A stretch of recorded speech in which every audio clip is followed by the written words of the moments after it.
Olá, bem-vindos a mais uma conversa nossa. Hoje a gente vai mergulhar num documento chave para o mundo do trabalho aqui no Brasil. Vamos falar da norma regulamentadora número 01, a famosa NR01. Ela trata das disposições gerais e do gerenciamento de riscos ocupacionais. Isso aí. É a norma que, digamos, dá o tom para todas as outras NRs, né? E trouxe essa grande novidade que é o GRO. Exatamente. A gente vai usar o texto oficial mesmo, já com as atualizações mais recentes, porque ela mudou bastante nos últimos anos, né? Portarias de 2020, 2022 até 2024 mostra que ela está viva, evoluindo. Com certeza. A legislação de SST não é estática, ela acompanha as mudanças no mundo do trabalho. E a nossa missão aqui é desvendar um pouco a estrutura dela. Quem faz o quê? Direitos, deveres, empregado e empregador. E, claro, entender esse tal de gerenciamento de riscos ocupacionais, o GRO. Que é o coração da NR01 atual, pode-se dizer. Sem dúvida. E por que isso é tão importante para quem nos ouve? Simples. Essa NR vale para quase todo tipo de trabalho formal no país, milhões de pessoas. Define a base da segurança e saúde no trabalho, a SST. É o mínimo que se espera, né? As regras básicas do jogo. Bom, vamos começar a desembrulhar isso então. Objetivo da NR01, item 1.1. O que ela quer, afinal? Olha, basicamente ela estabelece as regras gerais que valem para todas as normas regulamentadoras e, além disso, define as diretrizes do GRO e das medidas de prevenção em SST. É como se fosse a constituição das NR, sabe? Uma boa analogia. E o campo de aplicação, item 1.2, para quem ela vale? Ah, aí é amplo. Empregadores e empregados, urbanos e rurais, pega todo mundo que tem relação de emprego formal pela CLT. Incluindo órgãos públicos que contratam pela CLT, certo? Exato. E a norma até menciona que pode se estender a outras relações jurídicas, dependendo do caso. Mas é importante dizer, ela não anula outras leis, tipo Código de Obras Municipal ou acordos coletivos. Ela complementa. Faz sentido. Ela cria um padrão nacional, mas respeita especificidades locais ou setoriais. Isso. Essa abrangência é super importante. Tenta criar um piso de segurança e saúde igual para todo mundo. Não importa se é uma fábrica, um escritório ou até um órgão público com seletistas. Unificar a abordagem. E quem fiscaliza isso tudo? Item 1.3, competências. Quem manda na história?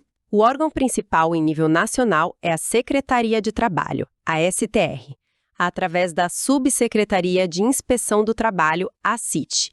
Eles formulam as regras, as diretrizes, supervisionam tudo, fazem campanhas educativas, tipo a CAMPAT. CAMPAT? Campanha Nacional de Prevenção de Acidentes do Trabalho. Exatamente. Eles também fiscalizam o PAT, o Programa de Alimentação do Trabalhador, e, claro, o cumprimento de todas as NRs, e atuam na Política Nacional de SST. É o cérebro da operação, digamos. E a fiscalização na ponta? Quem faz? Multa, essas coisas? Aí fica a cargo da própria CIT e dos órgãos regionais, as superintendências regionais do trabalho. Eles que vão lá na empresa, verificam se está tudo certo e, se não tiver, aplicam as penalidades. Entendi.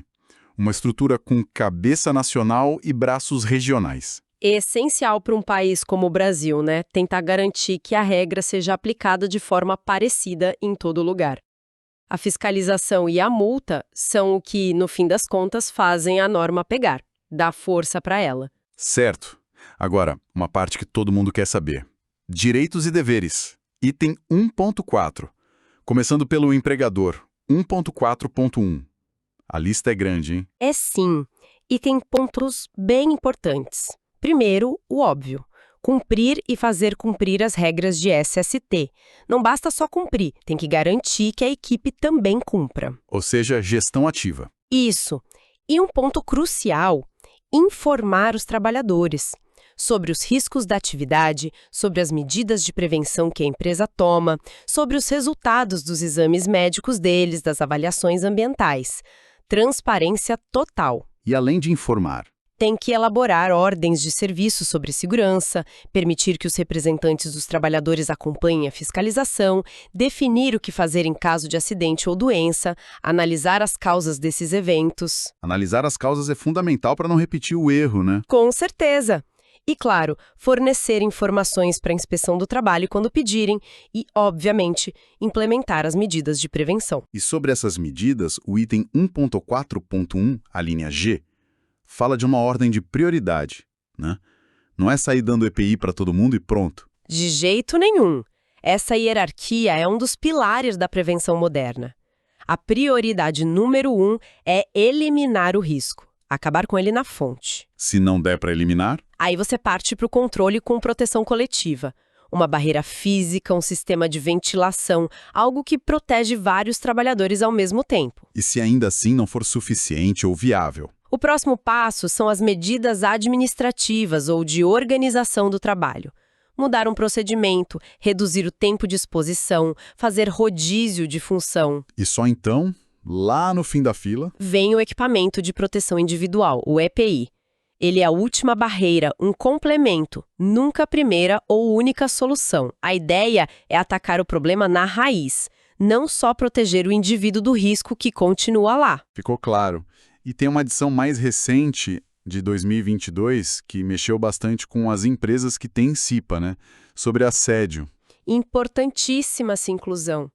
As empresas que são obrigadas a ter CIPA agora precisam incluir regras de conduta contra assédio sexual e outras formas de violência no ambiente de trabalho. E não só regras, né? Não, tem que ter procedimentos para receber e acompanhar denúncias, garantindo o sigilo da pessoa que denuncia e mais, fazer treinamentos anuais para todo mundo sobre violência, assédio, igualdade, diversidade. Isso é um avanço enorme, né? Trazendo questões psicossociais para dentro da norma de segurança raiz. Sem dúvida, reconhece que um ambiente seguro não é só sem risco de cair ou se cortar. É também um ambiente sem violência psicológica, sem assédio, com respeito. É uma visão mais completa de saúde no trabalho. Bom, falamos do empregador e os trabalhadores. Item 1.4.2. Quais são os deveres deles? Os trabalhadores também têm sua parte na história. Precisam cumprir as regras de segurança, as ordens de serviço, usar direitinho o EPI que a empresa fornece. Aquele EPI que é a última barreira, mas que quando precisa tem que usar. Exato. Também precisam fazer os exames médicos previstos no PCMSO e colaborar com a empresa na aplicação das NRs. A norma até diz que a recusa injustificada a essas obrigações é um ato faltoso. Mas do lado dos direitos, tem um que é muito forte, né? O direito de recusa, 143. Esse é fundamental. É uma ferramenta de proteção direta na mão do trabalhador. Como funciona na prática? Se o trabalhador constatar uma situação que ele acredita com base razoável, que representa um risco grave e iminente para a vida ou saúde dele ou de colegas, ele pode interromper a atividade. E ele simplesmente para. Ele para e comunica imediatamente ao seu superior hierárquico. É essencial essa comunicação. E aí o empregador não pode exigir que ele volte enquanto o problema não for resolvido. E se o empregador não gostar disso, pode punir? De jeito nenhum. O item 1.4.3E2 é claro. O trabalhador tem que ser protegido contra consequências injustas por ter usado esse direito. Não pode haver retaliação. É um mecanismo poderoso de empoderamento, então. Com certeza. Mostra que a segurança é via de mão dupla. O trabalhador tem deveres, mas também tem o direito e, de certa forma, o dever de zelar ativamente pela própria segurança quando o sistema falha gravemente. E a informação não para por aí. Quando alguém é admitido ou muda de função, tem mais informação específica que ele precisa receber, né? 1.4.4. Sim. Tem que receber informação sobre os riscos específicos daquela função nova, os meios de prevenção, as medidas que a empresa adota, o que fazer em caso de emergência e, de novo, sobre o direito de recusa. Isso pode ser feito como? Treinamento, papel. Pode ser em treinamentos, DDS, Diálogo Diário de Segurança, ou por meio de documentos, ordens de serviço, procedimentos. O importante é que a informação chegue e seja compreendida. Beleza. Agora, vamos entrar na parte que talvez seja a maior mudança da NR01. O gerenciamento de riscos ocupacionais, o GRO, item 1.5. O que é isso, afinal? O GRO, assim, o conceito guarda-chuva. É a obrigação da empresa de ter um processo contínuo para identificar, avaliar e controlar os riscos no ambiente de trabalho. É a gestão de SST propriamente dita. E como esse processo se concretiza? Gerenciamento de riscos, o PGR. O GRO é a filosofia, o PGR é a ferramenta principal, o documento onde isso tudo é registrado e planejado. Ah, então o PGR é parte do GRO. Exatamente. E um ponto importante que a norma faz questão de frisar, 1.5.2. O PGR não serve para dizer se algo é insalubre ou perigoso. Para isso, continuam valendo as NRs 15 e 16, com seus laudos específicos. O PGR é para gerenciar o risco, para prevenir. Entendido. E esse PGR, ele é um documento único para a empresa inteira? Pode ser, mas não precisa.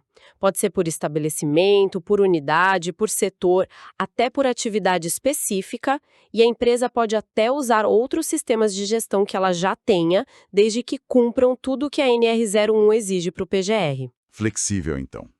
E ele tem que conversar com outros programas, tipo o PCMSO, da NR07? Tem que integrar tudo. O PGR é o centro, e os outros planos e programas de SST devem estar alinhados a ele. A ideia é ter uma gestão integrada. E como funciona esse ciclo de gerenciamento que você mencionou? O item 1.5.32 fala disso, né? Isso é um ciclo PDCA, basicamente. A empresa deve, primeiro, evitar os riscos que puder, depois, identificar os perigos que existem, aí, avaliar os riscos associados a esses perigos, indicando o nível de risco. Nível de risco tipo baixo, médio, alto. Exato. Com base nessa avaliação, ela vai classificar os riscos para saber quais atacar primeiro. Depois, implementar as medidas de prevenção, lembrando daquela hierarquia, eliminar coletiva administrativa EPI. E, por fim, acompanhar o controle, ver se as medidas estão funcionando. E os trabalhadores onde entram nesse ciclo? Fundamental! O item 1.5.3.3 diz que a organização tem que consultar os trabalhadores sobre a percepção de risco e as medidas. A CIPA é um canal para isso. E tem que comunicar os riscos e o plano de ação para todo mundo. E a ergonomia da NR17 também tem que ser considerada nesse processo todo. Certo. Então, na prática, como a empresa começa? Item 1.5.4 fala do processo. O pontapé inicial é o levantamento preliminar de perigos, 1.5.4.2. Antes de começar uma nova atividade, ou para atividades que já existem, e sempre que algo mudar. É uma primeira olhada para ver o que pode dar errado. E se nesse levantamento já se vê que tem perigo e não dá para evitar? Aí a gente avança para identificação de perigos, 1.5.4.3. Aqui o negócio fica mais detalhado. Descrever o perigo, que tipo de lesão ou doença ele pode causar, qual a fonte dele, quem está exposto. É fazer um retrato do perigo. Exato. Depois disso vem a avaliação de riscos ocupacionais, 1.5.4.4. Aqui é onde a gente tenta medir o tamanho do problema. Como assim? Medir. A norma pede para combinar duas coisas: a severidade da possível lesão ou agravo à saúde, quão grave pode ser, quantas pessoas afetam, com a probabilidade daquilo acontecer. E como se estima a probabilidade? Aí você considera várias coisas: o que as outras NRs dizem, se já existem controles, como a tarefa é feita, se tem limites de exposição definidos na NR9 para agentes ambientais. Com base nisso tudo, você combina severidade e probabilidade para classificar o risco 1.5.4.4.5. E essa classificação que vai dizer o que é mais urgente? Exatamente. Ajuda a priorizar as ações. E essa avaliação não é para fazer uma vez e esquecer na gaveta, né? Não mesmo. O item 1.5.4.4.6 fala da revisão. Quando tem que reavaliar? A regra geral é a cada 2 anos, ou a cada 3 anos se a empresa tiver certificação tipo ISO 45001. Mas, mais importante, tem que reavaliar antes disso se acontecer alguma coisa. Tipo o quê? Se mudar o processo de trabalho, se tiver um acidente ou doença relacionada ao trabalho, se as medidas de controle se mostrarem ineficazes ou se mudar alguma lei ou norma que impacte ali. O PGR tem que ser vivo, dinâmico. Essa lógica supera aquela ideia antiga de ter só um monte de laudo estático, né? É gestão contínua. A avaliação baseada em severidade e probabilidade direciona o foco para o que realmente importa. E a revisão constante garante que o programa acompanhe a realidade. Ok. Identificamos, avaliamos, classificamos. E agora? Como controlar? Medidas de prevenção, item 1.5.5. A empresa tem que adotar medidas sempre que uma NR específica exigir, ou quando a avaliação de risco indicar necessidade, ou ainda se o acompanhamento da saúde dos trabalhadores, lá do PCMSO, mostrar que tem gente adoecendo por causa daquele risco. E, de novo, seguindo a hierarquia. Sempre. Eliminar, proteção coletiva, medidas administrativas organizacionais e, por último, o EPI 1.5.5.1.2. Se a proteção coletiva não der conta ou não for viável, aí você desce na hierarquia. E como se organiza a implementação dessas medidas? Através de planos de ação 1.5.5.2. Para cada medida tem que ter um plano. O que fazer, quem faz, quando faz, como vai verificar se deu certo, com cronograma, responsabilidades, tudo documentado. E depois de implementar, é só cruzar os braços. Não, aí vem o acompanhamento, 1.5.5.3. Tem que registrar tudo, verificar se o plano foi executado, inspecionar os locais, os equipamentos, monitorar a exposição dos trabalhadores quando for o caso, e a saúde ocupacional 1.5.5.4, ligada lá na NR7 PCMSO, tem que estar integrada nisso. E análise de acidentes e doenças 1.5.5.5. Já falamos um pouco, mas reforça aí. É crucial. Tem que documentar a análise, entender as causas, os fatores que contribuíram, não para achar culpado, mas para aprender e melhorar o sistema. Essa análise alimenta de volta o PGR para ele ficar cada vez melhor. O plano de ação é onde a teoria vira prática, então. E a análise de acidentes é o feedback para melhorar sempre. Perfeito. É o ciclo de melhoria contínua em ação. A norma também exige preparação para emergências. 1.5.6. O que entra aí? Combate a incêndio, vazamentos, o que for aplicável à realidade dela. Certo. E toda essa papelada, essa gestão, como fica documentada? Item 1.5.7. O PGR precisa ter no mínimo duas coisas: o inventário de riscos e o plano de ação, 1.5.7.1. Esses são os documentos centrais. E eles ficam guardados às 7 chaves. Não, tem que estar disponível para os trabalhadores ou seus representantes e para fiscalização, 1.5.7.2.1. O inventário de riscos, 1.5.7.3, é onde você junta tudo. Descreve os processos, os perigos, os riscos, as possíveis lesões, quem está exposto, as medidas de controle que já existem, os dados de monitoramento da NR9, NR17, a avaliação dos riscos e os critérios que usou para avaliar. É um raio-x completo. E aquele detalhe do prazo de guarda? Ah, sim. O histórico de atualizações do inventário tem que ser guardado por, no mínimo, 20 anos. 20 anos? Por que tanto tempo? Para rastreabilidade e para saúde ocupacional. Algumas doenças demoram muito para aparecer. Ter esse histórico pode ser fundamental para entender a relação da doença com o trabalho lá atrás e também para mostrar o que a empresa fez ao longo do tempo. A documentação não é burocracia por si só, é ferramenta de gestão, de comunicação e prova de conformidade. Faz sentido. E quando tem várias empresas no mesmo lugar? Tipo terceirização. Aí a palavra é colaboração.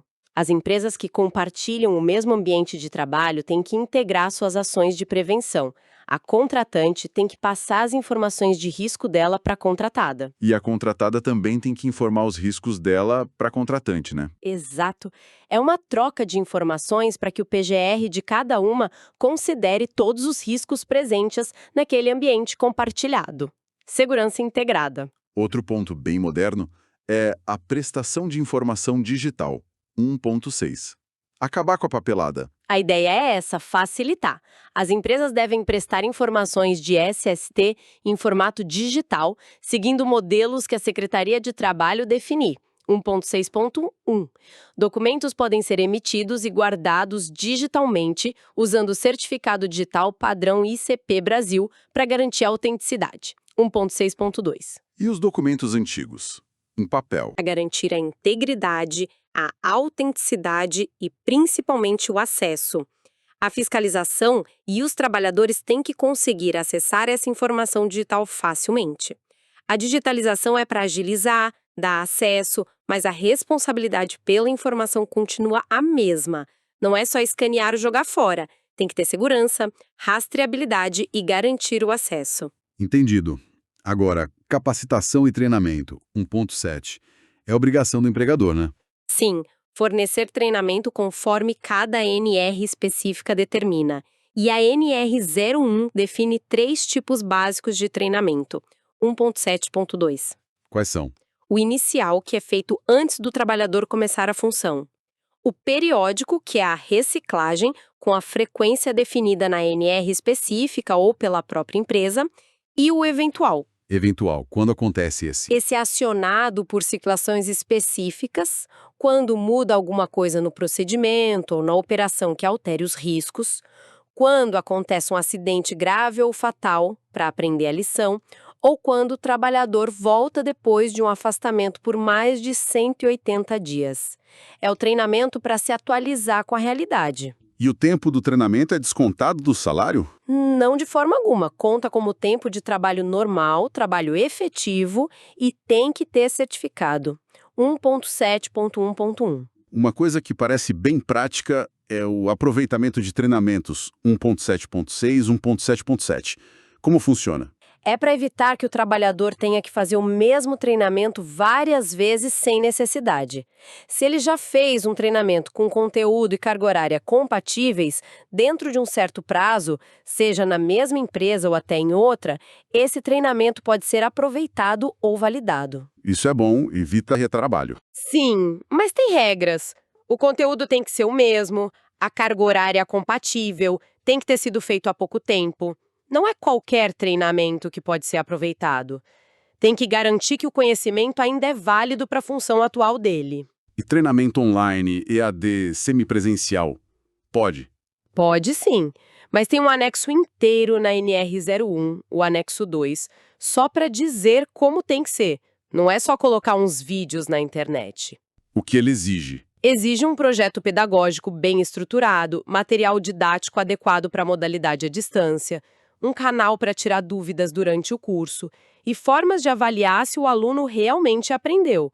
Tem que ter interação, suporte, não pode ser só passivo. Precisa garantir a eficácia do aprendizado. Ok. Para fechar a análise da norma, vamos falar do tratamento diferenciado para os pequenos, 1.8. MEI, microempresa, ME, empresa de pequeno porte, EPP. Eles têm regras mais leves. Tem sim algumas simplificações. O MEI, microempreendedor individual, ele está dispensado de elaborar o PGR 181.1. Ah, então o MEI não precisa de PGR? Ele não precisa fazer o documento PGR dele. Mas atenção, se ele presta serviço dentro de uma empresa maior, a contratante tem que incluir os riscos do MEI no PGR dela, 181.1.1. Ele não fica totalmente descoberto.